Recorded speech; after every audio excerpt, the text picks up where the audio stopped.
നമസ്തേ. കൊല്ലവർഷം 1200 ആണ്ട് മീനമാസം 1 തീയതി മുതൽ മീനം 30 വരെയുള്ള, അതായത് 2025 മാർച്ച് മാസം 15 തീയതി മുതൽ ഏപ്രിൽ 13 വരെയുള്ള തിരുവാതിര നക്ഷത്രക്കാരുടെ മീനമാസ ഫലത്തെക്കുറിച്ചാണ് ഈ വീഡിയോയിലൂടെ പറയുന്നത്.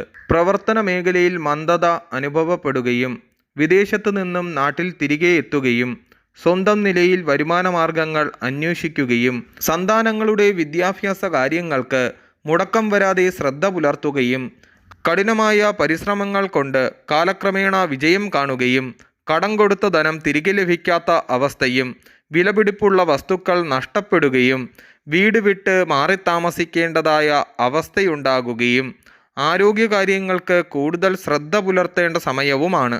വിദേശത്ത് പോകുവാൻ ആഗ്രഹിക്കുന്നവർക്ക് വിദേശവാസത്തിന് അനുകൂല കാലഘട്ടവുമാകുന്നു. പുതിയ ഗൃഹനിർമ്മാണത്തിന് തുടക്കം കുറിക്കുകയും പഴയ ഗൃഹങ്ങൾ പുതുക്കി പണിയുവാനും ആഡംബര വസ്തുക്കൾ വാങ്ങുന്നതിനും കാലം അനുകൂലമാകുന്നു. കൃഷിയിൽ നിന്നും ഭൂമി ബിസിനസ്സിൽ നിന്നും ആദായം ലഭിക്കുകയും അച്ഛന് ഇടവിട്ട് ശാരീരിക പീഡകൾ അനുഭവപ്പെടുകയും ഫലമാകുന്നു. പരിഹാരമായി വിഷ്ണു ക്ഷേത്ര ദർശനവും വിഷ്ണു സഹസ്രനാമാർച്ചന നടത്തുന്നതും ഉത്തമമാകുന്നു.